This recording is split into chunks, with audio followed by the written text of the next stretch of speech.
அன்பார்ந்த முப்பெரும் விழா நிகழ்ச்சிகளை பங்கேற்று சிறப்பித்துக் கொண்டிருக்கக்கூடிய கழக பொருளாளர் டிஆர் பாலு அவர்களே, உரையாற்றி அமர்ந்திருக்கக்கூடிய திராவிடர் கழகத்தினுடைய தலைவர் ஐயா ஆசிரியர் அவர்களே, கூட்டணி கட்சி தலைவர்களான சகோதரர் செல்வ பெருந்தகை அவர்களே, தோழர் பாலகிருஷ்ணன் அவர்களே, அண்ணன் முத்தரசன் அவர்களே, பேராசிரியர் ஐயா காதர் மொஹிதீன் அவர்களே, என்னுடைய இனிய சகோதரர் தொல் திருமாவளவன் அவர்களே, பேராசிரியர் ஜவஹர்லால் அவர்களே, அன்பு தம்பி துரை வைகோ அவர்களே, சகோதரர் ஈஸ்வரன் அவர்களே, வேல்முருகன் அவர்களே, அதிகமானவர்களே, மௌரி அவர்களே, தமிமுன் அன்சாரி அவர்களே மற்றும் கூட்டணி கட்சி இடம்பெற்றிருக்கக்கூடிய நிர்வாகிகளே, தலைவர் பெருமக்களே, கழகத்தின் முதன்மை செயலாளர் நேரு அவர்களே, கழகத்தினுடைய துணை பொதுச் செயலாளர்கள் அருமை தங்கை கனிமொழி அவர்களே, பொன்முடி அவர்களே, ராஜா அவர்களே, ஐ பெரியசாமி அவர்களே, அந்தியூர் செல்வராஜ் அவர்களே, இளைஞரணி செயலாளர் தம்பி உதயநிதி ஸ்டாலின் அவர்களே,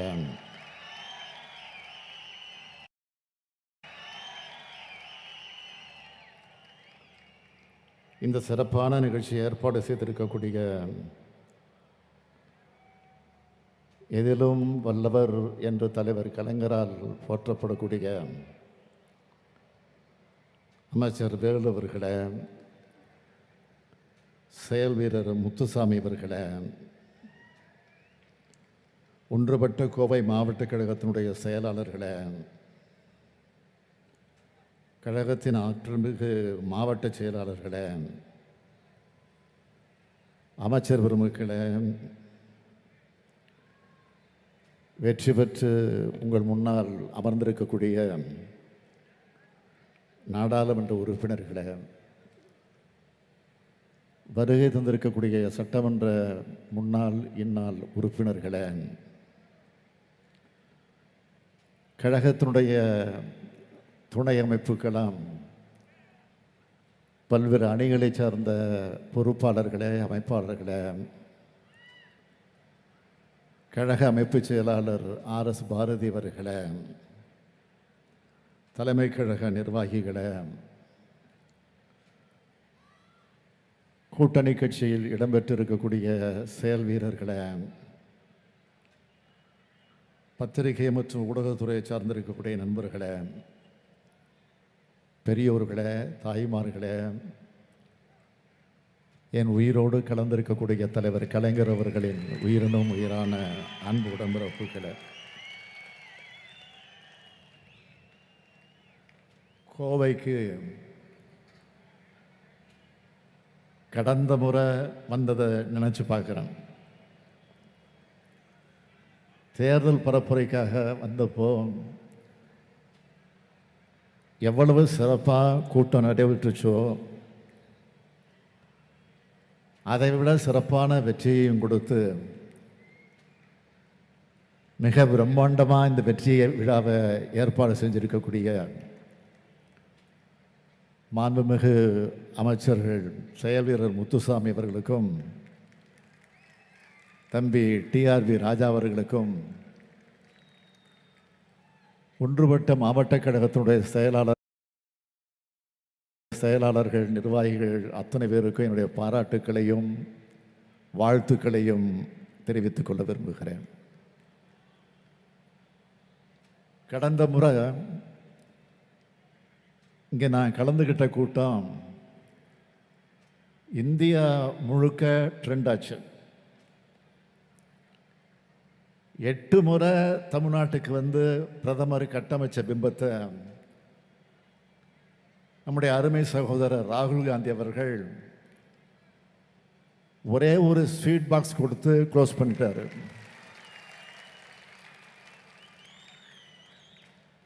சகோதரர் ராகுலோட அந்த அன்பை என்னால் என்னைக்கும் மறக்க முடியாது. அன்னைக்கு அவர் வழங்கின இனிப்பு எதிர்கட்சியினருடைய கணிப்புகளை பொய்யாக்குச்சு. தமிழ்நாட்டை பொறுத்த வரைக்கும் தேர்தல் முடிவுகளை பார்த்து நான் அடைஞ்ச மகிழ்ச்சிக்கு அளவே இல்லை. 40ம் நமதேன்னு முழங்கின நடக்குமா, நடக்க விடுவாங்களான்னு பலரும் பேசிக்கிட்டாங்க, யோசிச்சாங்க. ஆனால் நடக்கும் என்ற நம்பிக்கை எனக்கு இருந்துச்சு. என் நம்பிக்கைக்கு அடித்தளம் யாரு? கொள்கைக்காக இங்கே கூடியிருக்கக்கூடிய நீங்க தான் என்னுடைய நம்பிக்கைக்கு அடித்தளம். மேடையில் இருக்கிற தலைவர்கள் தான் அந்த நம்பிக்கைக்கு ஆதாரம். எப்படிப்பட்ட தொண்டர்கள் இந்த இயக்கத்திற்கு கிடைச்சிருக்கிறாங்க. வெட்டிவான்னு சொன்னா கட்டி வர்றவங்க மட்டும் இல்லை, அதை வச்சு கோபுரம் எழுப்பக்கூடியவங்கன்னு மீண்டும் நிரூபிச்சிருக்கீங்க. ரத்தத்தை வேர்வையா சிந்தி காலத்தை உங்களுடைய கடமைக்காக மட்டுமே ஒப்படைச்சு 40க்கு 40 மட்டும்தான் நம்முடைய இலக்குன்னு நாளும் உழைச்ச திராவிட முன்னேற்ற கழகத்தோட உடன்பிறப்புகள், இந்தியா கூட்டணி கட்சியினுடைய தோழர்கள் அத்தனை பேரும் இருக்கிற திசை. இந்த வெற்றி விழா தனிப்பட்ட ஸ்டாலினுக்கு நடைபெறும் பாராட்டு விழா அல்ல. இந்த மேடையில் இருக்கும் இந்தியா கூட்டணி கட்சி தலைவர்கள் அனைவருக்கும் நடைபெறக்கூடிய பாராட்டு விழா இது. இந்தியா கூட்டணி தொண்டர்கள் அனைவருக்கும் நடைபெறும் பாராட்டு விழா இது. எனவே இங்கே பேசிய தலைவர்கள் என்னை நோக்கி வழங்கிய பாராட்டு சொற்களை மாலைகளாக கோர்த்து தொண்டர்களான தோழர்களான உடன்பிறப்புகளான உங்களுக்கு உங்களின் ஒருவனான இந்த ஸ்டாலின் காணிக்கையாக்குகிறேன்.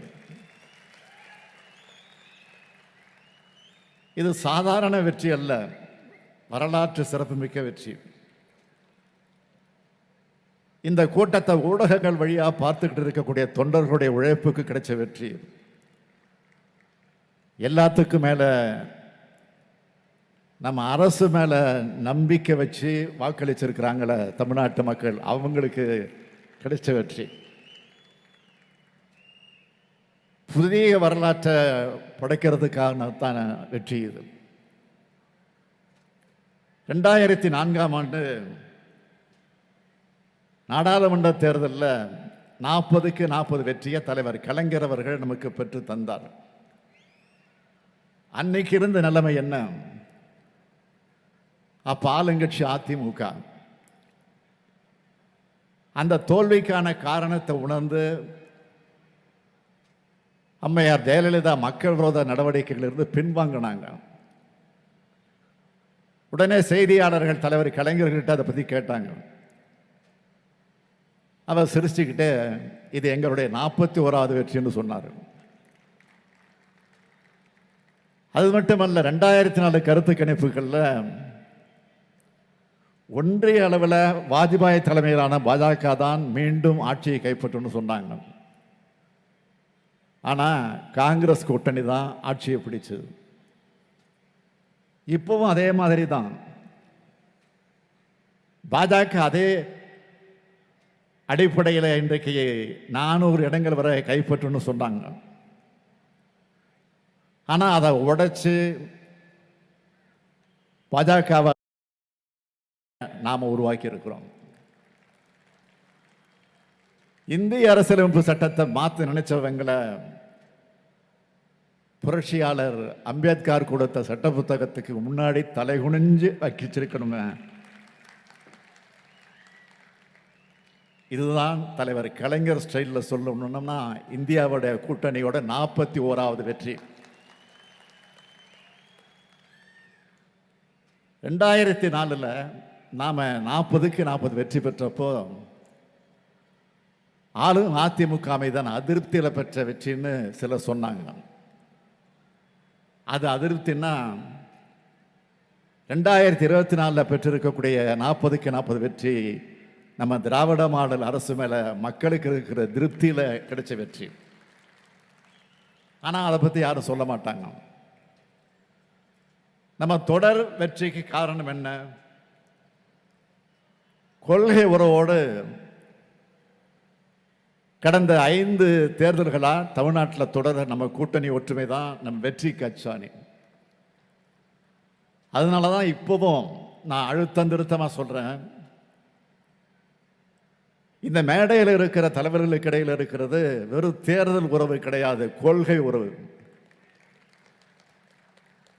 இங்கே மட்டும் இல்லை, 2023 நடைபெற்ற என்னுடைய பிறந்த நாள் விழா பொதுக்கூட்டத்திலேயே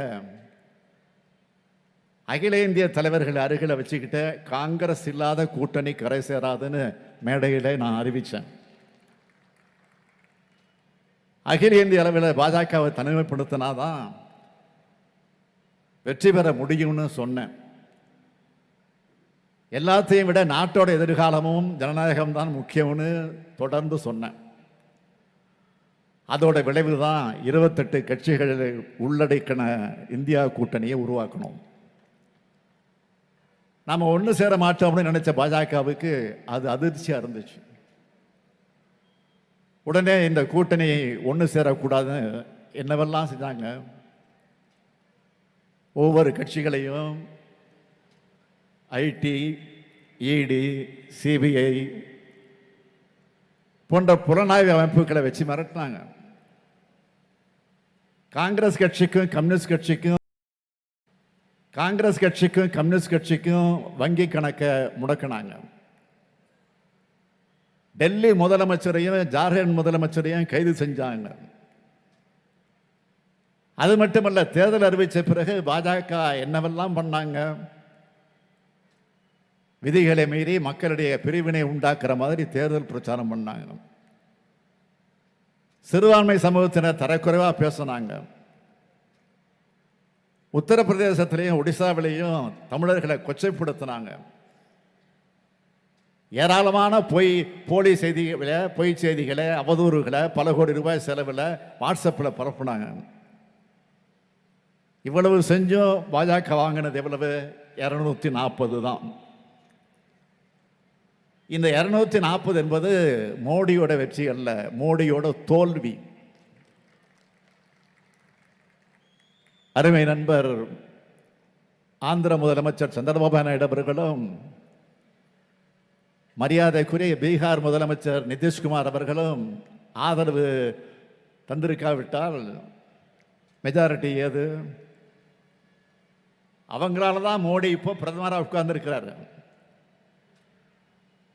நாம் நம்பின அரசியல் சட்டமும் ஜனநாயகம் தான் இந்த தேர்தலில் வெற்றி பெற்றிருக்கு. 237 உறுப்பினர்கள் பாஜகவுக்கு எதிராக நாடாளுமன்றத்தில் உட்கார்ந்துருக்கிறோம். பாஜக நினைச்சதெல்லாம் செய்ய முடியாது. இப்போ கூட தமிழ்நாட்டிலிருந்து 40 பேர் வெற்றி பெற்று நாடாளுமன்றத்துக்கு போய் என்ன பண்ண போறாங்கன்னு சில அதிமேதாவிகள் கேட்குறாங்க. அவங்களாம் யாருன்னா தங்களை தாங்களே அறிவாளியாக நினைச்சுக்கிறவங்க. ஜனநாயகத்தோட அடிப்படை தெரியுமா அவங்களுக்கு? இப்படி கேள்வி கேட்டு அவங்க நம்மளை இழிவுபடுத்தல, நாட்டு மக்கள் தான் இழிவுபடுத்துறாங்க. 40 பேர் போய் கேன்டீனில் வடை சாப்பிட போறாங்கன்னு சிலர் கேட்குறாங்க. வாயால் வடை சுடுறதெல்லாம் உங்க வேலை. எங்கள் எம்பிக்கள் கருத்துக்களால் உங்கள் ஆணவத்தை சுடுவாங்க. Wait and see.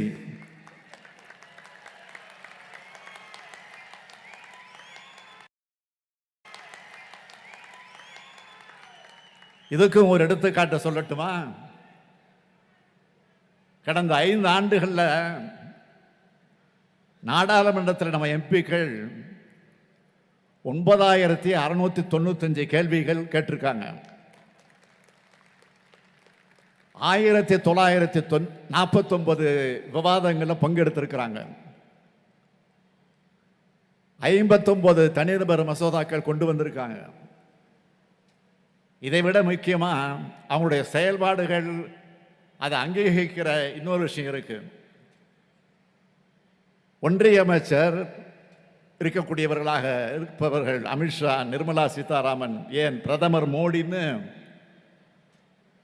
ஒட்டுமொத்த பாஜக அமைச்சர்களும் திமுகவை எதிர்த்து தான் நாடாளுமன்றத்தில் அதிகம் பேசியிருக்காங்க. இதை விட வேற என்ன சர்டிபிகேட் வேணும்? பாஜகவுக்கு அதிகம் பெரும்பான்மை இருந்தப்பவே தங்களுடைய வாதங்களால் நாடாளுமன்றத்தை திரும்பி பார்க்க வச்சவங்க நம்ம தமிழ்நாட்டு எம்பிங்க. இப்போ மைனாரிட்டி பாஜக அரசு இருக்கும்போது அடங்கி போவாங்களா? மக்களுக்கான நம்ம குரல் இன்னும் வலுவா நாடாளுமன்றத்தில் ஒலிக்க போகுது. நம்முடைய உறுப்பினர்கள் தான் பாஜகவை கொள்கை கோட்பாடுகள் ரீதியாக அம்பலப்படுத்தினாங்க. அரசியல் ரீதியா பாஜகவை விமர்சிக்கிறது வேற, ஆனா கொள்கை ரீதியா அவங்களுடைய வகுப்புவாதத்தை, தேச தேசத்தை, பாசிசத்தை விமர்சிக்கிற பாணிய இந்திய நாடாளுமன்றத்தில் தொடங்கி வச்சவங்க நம்ம நாடாளுமன்ற உறுப்பினர்கள் தான். சமூக நீதிக்காக இந்திய நாடாளுமன்றத்தில் அதிகமாக உரிமை குரல் எழுப்புனது மூலமா இந்திய அரசியல் செல்ல வேண்டிய பாதையை தமிழ்நாட்டு நாடாளுமன்ற உறுப்பினர்கள் கடந்த முறை போட்டு கொடுத்தாங்க. இந்த முறை நம்முடைய நாடாளுமன்ற உறுப்பினர்கள் எப்படி செயல்படணும்னு நான் விரும்புகிறேன்னா, நாடாளுமன்றத்தில் பேரறிஞர் அண்ணா பேசினார், ஈவிகே சம்பத் பேசினார், நாஞ்சிலார் பேசினார், முரசொலிமாறன் பேசினார். இன்னைக்கு பெருமையாக சொல்லிக்கிட்டு இருக்கோம். அதே மாதிரி ஒட்டுமொத்த நாடாளுமன்றத்தோட கவனத்தையும் இருக்கிற மாதிரி மற்ற நாடாளுமன்ற ஒவ்வொன்றும் அமையணும். இந்தியாவோட அரசியலமைப்பு சட்டத்தை, சமூக நீதியை, மதச்சார்பின்மையை, நாட்டோட பன்முகத்தன்மையை, இந்திய பண்பாட்டு விழுமியங்களை காப்பாற்றுற மாதிரி அது இருக்கணும். அப்படித்தான் அமையும்னு நான் நிச்சயமா நம்புறேன். மேடையில் உள்ள நாடாளுமன்ற உறுப்பினர்களை நாங்களும் தமிழ்நாட்டு மக்களும் உங்க தோளில் ஏற்றி வச்சிருக்க இந்த கடமைகளுக்காக,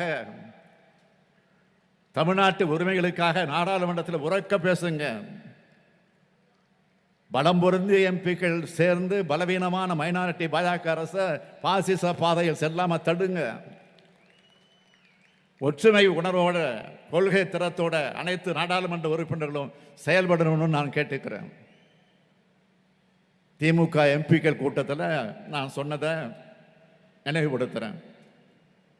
மறுபடியும் இங்கே இருக்கிற எல்லா எம்பிக்களுக்கும் நான் அதை நினைவுபடுத்துகிறேன். வாக்களித்த மக்களுக்கு உண்மையா, உங்களுக்கு வாய்ப்பு வழங்கின கட்சி தலைமைக்கு உண்மையாக நடந்து தமிழ்நாட்டுக்கு பெருமை சேர்க்கணும். இந்த 40 எம்பிக்களை வழங்கின தமிழ்நாட்டு மக்களுக்கு நான் சொல்ல விரும்புகிறது, இந்திய அரசியலமைப்பு சட்டத்தையே மாற்றிடணும்னு துடிக்கிற பாஜகவை தடுக்கிற காவல் அரணா நம்முடைய 40 எம்பிக்களை இருப்பாங்கன்னு உறுதியாக சொல்லிக்கிறேன். இது தலைவர் கலைஞருடைய 100ஆண்டு நிறைவு ஆண்டு. ஆண்டு முழுக்க நம்ம கட்சி சார்பாகவும் ஆட்சி சார்பாகவும் நலத்திட்ட நிகழ்ச்சிகள், பேச்சு போட்டிகள், விளையாட்டு போட்டிகள், கவிதை போட்டிகள், கட்டுரை போட்டிகள், கருத்தரங்கங்கள், கவியரங்கங்கள் கொண்டாடினாலும் தலைவர் கலைஞருக்கு பிடிச்ச பரிசு எது தெரியுமா? திமுக கூட்டணியுடைய வெற்றி தான் அவருக்கு பிடிச்ச பரிசு. அவர் எப்படிப்பட்ட தலைவர்னா, பாளையங்கோட்டை சிறையில் இருந்தப்போ தன்னை வந்து சந்தித்த அண்ணாவிடம் அப்போது நடைபெற இருந்த தருமபுரி தேர்தலை பற்றி தான் கலைஞர் முதல்ல கேட்டிருக்காரு. இதை பற்றி பேரறிஞர் அண்ணா என்ன சொன்னார் தெரியுமா? என் தம்பிய நலம் விசாரிக்க போனா அவனோ கடகத்தோட வெற்றியை பற்றியே கவலைப்பட்டு கேட்டான்னு எழுதினார் பேரறிஞர் அண்ணா அவர்கள். அப்படி எப்பவும் பற்றி மட்டுமே சிந்திச்ச தலைவர் கலைஞருக்கு 40க்கு 40 என்பதை விட சிறப்பான நூற்றாண்டு பரிசு வேறு என்னவாக இருக்க முடியும்? இந்த நாடாளுமன்ற தேர்தல் பரப்புரையின் போது இன்னும் 24 அமாவாசை தான் இருக்குன்னு உளறிட்டு இருந்த மாண்புமிகு எதிர்க்கட்சி தலைவர் பழனிசாமி அவர்களுக்கு சிதம்பரம் கூட்டத்தில் ஒன்று சொன்னேன். சட்டமன்ற தேர்தல் வரட்டும், அதிமுக கிட்ட இருக்கிற தொகுதிகளையும் சேர்த்து திமுக பறிக்கும், இது உறுதி. தானவத்தில் சொல்லல, தமிழ்நாட்டு மக்களுக்கு நாங்கள் செய்ய போற நன்மைகள் மேல நம்பிக்கை வச்சு சொல்றேன்னு சிதம்பரத்தில் பேசினேன். பழனிசாமி அவர்களே, இப்போ 39 நாடாளுமன்ற தொகுதிக்கு உட்பட்ட 234 சட்டமன்ற தொகுதிகள் வாரியாகத்தான் வாக்கு எண்ணிக்கை நடத்தப்பட்டுச்சு. அதுபடி பார்த்தா திமுக கூட்டணி 221 இடங்கள்ல முன்னிலை வகிச்சிருக்கு. அடுத்து இன்னும் கொஞ்ச நாளில் விக்கிரவாண்டி இடைத்தேர்தல் வர இருக்கு. அந்த தேர்தலிலும் நம்முடைய கூட்டணி வேட்பாளர் அன்னியூர் சிவாதான் பெருவாரியான வாக்கு வித்தியாசத்தில் வெற்றி பெறப் போகிறார். தொடர் வெற்றியால் எனக்கு மமதை வந்துடல, ஆணவம் வந்துடல, மாறாக எனக்கு நம்பிக்கை மகிழ்ச்சியும் கொடுத்துருக்கு. நம்முடைய உழைப்பு வீண் போகலை என்ற மனநிறைவு கொடுத்துருக்கு. தமிழ்நாட்டுக்காக, தமிழ்நாட்டு மக்களுக்காக இன்னும் உழைக்கணும்னு என்ற ஊக்கத்தை கொடுத்துருக்கு. இந்த மேடையில் நின்று வாக்களித்த மக்களுக்கு நான் அளிக்கிற உறுதிமொழி என்னவென்றால், எங்களை நம்பி பொறுப்புகளை கொடுத்துருக்கீங்க. உங்கள் நம்பிக்கை நிச்சயம் வீண் போகாது. உங்களுக்காக உழைக்கிறது தான் எங்களுடைய கடமை. எங்களுடைய கடமையை நாள்தோறும் செய்தது தான் நாங்கள் உங்களுக்கு செலுத்துகிற நன்றி. அந்த நன்றி உணர்வோடு சொல்கிறேன், இனி தமிழ்நாட்டில் எப்போவுமே நம்முடைய திராவிட மாடல் ஆட்சி தான் என்ற நிலையை உருவாக்குவோம். வர இருக்கிற சட்டமன்ற தேர்தலில் 200க்கும் அதிகமான 2026ஆம் ஆண்டு சட்டமன்ற தேர்தல் வெற்றிக்கு இந்த வெற்றி விழா கட்டியம் கூறட்டும். தலைவர் கலைஞர் புகழ் வாழ்க, தமிழ்நாடு வெல்க. நன்றி, வணக்கம்.